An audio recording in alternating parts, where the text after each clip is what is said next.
I like to beat up and bust misinformation, but there's actually a show called MythBusters, and they took a look at medical myths. I'm gonna try and guess whether or not they're busted or confirmed. Huge thanks to Grammarly for sponsoring this video. Beep. The myth is that if you throw a penny off of a building this height, that it'll either get going so fast that it'll embed itself in the concrete at the base of the building, or it'll hit somebody in the head and kill them. I don't think it's enough. It would need to land on some really soft tissue. Like, I think if you drop a significant weight, I think a penny is just not enough. It'll reach terminal velocity and it's so light that I don't think it'll do enough damage. Guys have seen complex equations that put a penny's top speed at somewhere between 35 and 65 miles per hour. Yeah, a penny traveling 65 miles an hour, I can't imagine it's gonna do a lot of damage. Enter Norma, Adam's ballistics dummy. Norma's cranium will take the full brunt of a penny traveling at terminal velocity. I think it's gonna cut the skin and do nothing to the skull, or maybe leave some kind of mark on the skull. Because it's not a real skull. A human skull's cooler. Perfect hit. Lights off. Yep. The penny broke through the thin layer of ballistics gel, but the skull is intact. Yeah! Yeah, myth busted, baby. You know how many shots I took to this dome? 8 'em. Are you ready for this? We're just about to do the most requested myth ever in the history of MythBusters. Ever? That if you sneeze with your eyes open, your eyes will pop out of your head and roll across the floor. See, I was gonna say very true, but they wouldn't roll across the floor. They would probably still be connected to the optic nerve, so they would just be like dangling. No, I'm kidding. No, they will not fall out. But what you can develop is something known as a subconjunctival hemorrhage, which looks quite scary, but in reality, in most cases, is quite benign and happens when someone sneezes, or in some cases it has something to do with blood pressure or bleeding problems, but usually it's a fairly benign condition as described here. At the precise moment of the sneeze, Adam's eyes were shut. He opened them afterwards. So this time, Adam has a plan to produce some potentially blinding results. Yeah, they were so worried about this myth being true, they were volunteering having their eyeballs pop out of their head. I'm gonna try and hold my eyes open this time. Oh, he did it. I'm gonna make that the background to my phone. No bulging or eye popping in sight. This one is totally busted. Do you know how much internal pressure you build up when you're like wrestling or vomiting or trying to lift a really heavy object? It probably pales in comparison to what happens during a mild sneeze.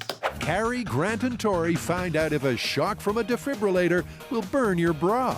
Our unfortunate patient in need of a jump start is either wearing a metal underwire bra or has nipple piercings. Oh, and the defibrillator arcs to the metal and they get burnt. That's not a correct way to describe a defibrillator. It's almost the opposite, because it's supposed to stop your heart. I think that was gonna be myth busted. I mean, maybe for nipple piercings. I think the underwire bra won't impact anything though. We gonna do maximum 360 joules? Let's do it. We don't always do the maximum, by the way. The medics in a hurry place their homemade barbecue tongue defibrillator. Why do they use barbecue tongs? Why not just get an AED? Oh, because it's not gonna shock. An AED actually evaluates the rhythm and tells you if it's a shockable rhythm. In 3, 2, 1, clear.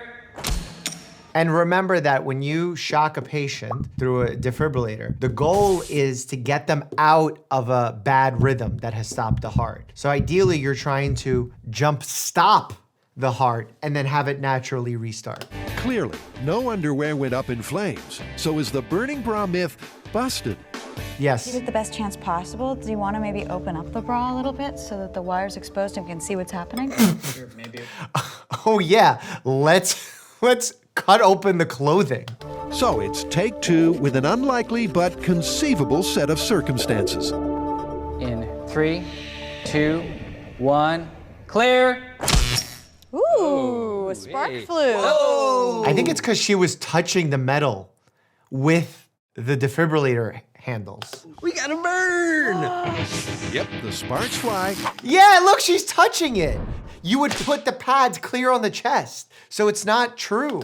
The bra didn't burst into flames as some of the stories I'd heard, but there's an obvious burn on the skin, so I'd say this one is a pretty plausible. No, it's not. I mean, it's plausible in the sense that you could put a tool onto a piece of metal, but that's not the same as it traveling across the skin to the metal. I actually spend a lot of time on this channel busting some myths of my own. Another one that needs busting is the myth that Grammarly is only useful as a spelling and grammar checker. In fact, it's a powerful AI writing partner. It works where you work, so you can craft quality writing quicker across different platforms. No more copying and pasting, unlike other AI tools. After using the free version for years, I've upgraded to Grammarly Pro, which has some awesome new features. Strategic suggestions is definitely one of my faves, because that actually helps me improve my writing. You see, once I finish writing, I can ask Grammarly to give it a review and suggest ways to make my writing more impactful and clearer. Some of my medical scripts do come out pretty dense and complicated, so Grammarly helps me make them easier to understand. The real increase in my speed has come from app actions, which lets me share a script I'm working on with my producer Sam, all from the body of the email itself. In the past, I had to switch between all sorts of tabs to collaborate with him, but now I use app actions to save us a ton of time. 96% of Grammarly users report that Grammarly helps them craft more impactful writing, and I'm no different. Click the link below to sign up for free and then upgrade to Grammarly Pro to level up your productivity. All right, let's get back to those myths. What if the elevator you're riding suddenly plummets down the shaft? Can a well-timed leap of faith save your skin? The MythBusters need to drop an elevator down a shaft. Just before it hits bottom, the test subject will jump in the air. They'll measure his speed to see if he's avoided what seems certain death. I think the answer is not true, so it's gonna be busted because it's gonna be near impossible to jump at the correct time, because while you're falling, you won't be able to push off at the right time. I don't know, maybe I'm wrong. I need to figure out how to make Buster jump. I think I'm gonna have to use some kind of spring because I don't want to go for the gunpowder. Good news for Buster, a kind of turbocharged pogo stick. Yeah, I don't know about you, but I don't have a turbocharged pogo stick installed into my pelvis. Another thing I never thought I'd say on this channel. Just add it to the list for every time I've said that. You know, we're gonna search the transcriptions of all our videos and make a compilation of that. 4, 3, 2. How many stories was that?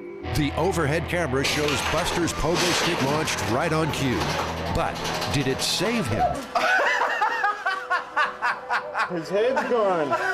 We've got an arm. I believe this is more damage than we've ever done to Buster in one myth before. I think what you should do is you should probably spread out as much. That's probably not good either. But if you spread your weight out as much as possible, I feel like you might have better outcomes. Although you could probably absorb a lot of weight with your knees bent also. Oh, I don't know. The elevator and Buster were falling at 53 miles an hour. Buster jumped up at 3 feet per second, or 2 miles an hour. Enough to hit the roof, but he still hit the ground at a fatal 51 miles an hour. Yeah, I don't care how good of a jumper you are. You're not, at 53 miles an hour free fall, you're not, I don't care how good of an athlete you are. Allow me to demonstrate. Ow! Question. Did swearing make that hurt less? Does swearing increase your tolerance to pain? I would probably, like if I'm venturing to say placebo effect, thinking positively and saying nice things would allow you to increase your tolerance to pain. Almost the opposite of this. So I would say myth busted. Because like if you were to put your hand in ice water, it's very uncomfortable, and you were to say nice things to me, made me feel good, I could stay longer in the ice water than if you were to roast me. And I assume that if I'm saying nice things, like saying nice thoughts, almost like hypnotizing myself, as we've seen with an episode with Dr. David Spiegel on the Checkup podcast, you could make yourself feel better, therefore feel less pain. But I do see swearing as a form of coping where maybe you could extend, but I think saying positive things will be even better. First, the control, where they pre-select ordinary words to scream out when it hurts. Okay. Donut. Fudge. Blueberry. Sugar? Both fall way short of the 3-minute limit. Okay, I'm getting tunnel vision. I really can't last that long. Pain is so subjective. There's so many things that factor into it. This is why you don't do N of 1 trials. When you experiment only on yourself in one moment of time, there's gonna be so much bias that you won't know if you got a good, adequate response that is generalizable to the rest of the world. I figure I'm gonna do the editors a favor for this myth and actually make a piece of headgear which blurs my mouth for them. Then all they have to do is a bleep. Initiating the curse-proof tool. How about this? I need that for this channel. Carrie steps up. Yeah, like, see this experiment, is it the fact that she's wearing the mask that is allowing her to last longer? That's how we approach scientific research. We look at the different variables that are being changed. They think it's only the words that are being changed, but it's not just the words. It's their relationship to the words. It's what they're thinking about while they're saying the words. It's what they're wearing when they're saying the words. It could be the response of the cameraman to her saying the words. Like the fact that when she curses, maybe the cameraman hears it, laughs, and that encourages her to keep her hand in. You see, this is how we question our own research. It actually seems to be working as Carrie goes on to beat the clock. Because she's laughing and so are the people around her. Shouting obscenities compared to non-cuss words This. actually increased on average their tolerance to pain by a whopping 30%. But you don't know why. You can't claim causation here. No, I can't say confirmed. I could say pattern confirmed, but to say that it's causal, you can't infer that from 4 people while there's so many unaccounted variables. The myth that sunscreen can make you vulnerable to bursting into flames.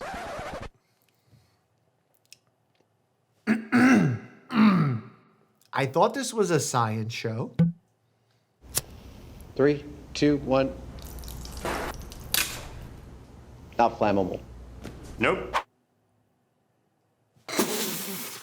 Are they gonna spray an aerosol can and see that it shoots fire and say that it's flammable? Wow. Technically, you can also catch on fire. So like, does that mean you're flammable? I don't understand. It's like clothing increases your risk of catching on fire because clothes can catch on fire. Yeah, living organic matter is flammable and can catch on fire. That should be the end of this episode. Can't get sunburnt. No, no sunburn for you. Oh. Hey, we caught him on fire. Oh my God, you dunked your arm in a flame and it caught on fire because I was launching an accelerant at it as the flame was touching you. We actually were able to get the fire to jump from the barbecue through the mist. It did not jump! You made it go there! We're going to apply the sunscreen to our pig, wait about 5 seconds for the bilious cloud to disperse, and then bring in the barbecue flames. Here we go. Which is typically how people put on sunscreen. They massively spray themselves and run near open flames. Okay. When are you even doing this? On fire. Is he on fire? The pig is on fire! Yes! We've lit the pig on fire! This is disturbing. This is worse than my Saw review. Which, by the way, if you haven't seen, click here to check it out. I'm over this. As always, stay happy and healthy.